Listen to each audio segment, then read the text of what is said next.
दोस्तों नमस्कार। मैं अपने YouTube चैनल में आप सभी का स्वागत करती हूँ। मेरा बेटी विवाह कन्यादान गीत अच्छा लगेगा तो लाइक कीजिएगा, सब्सक्राइब कीजिएगा और कमेंट में बताइएगा कैसा लगा मेरा गीत। अरे अपना घरवा रखला हो पापा, लक्ष्मी हो समानावा।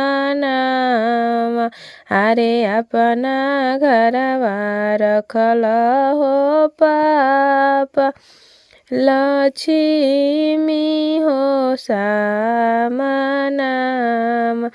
अरे आजू बनवला हो पापा, ससुर जी के हो चेरिया।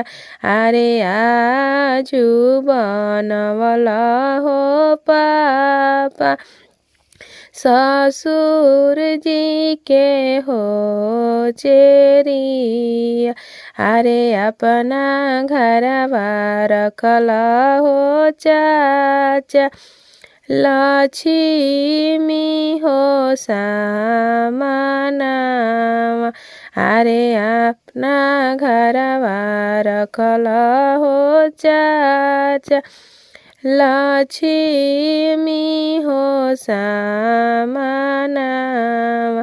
अरे आजू बनवला हो चाचा, भसुर जी के हो चेरिया।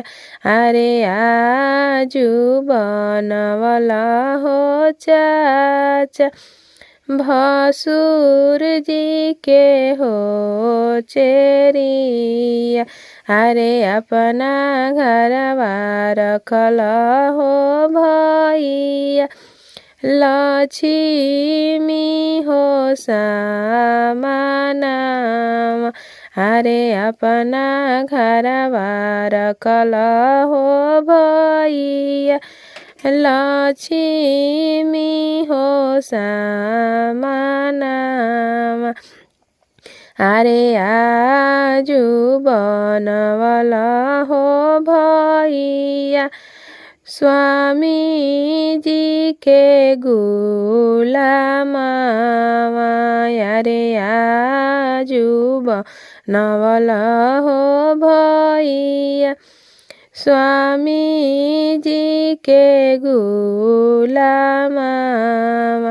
अरे अपना घरवा रखलू हो यामा, आचारा हो छिपाई के।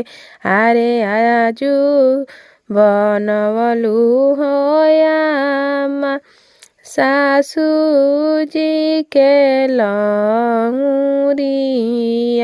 अरे अपना घरवा रखलू ये चाची, आचारा हो छिपाई के।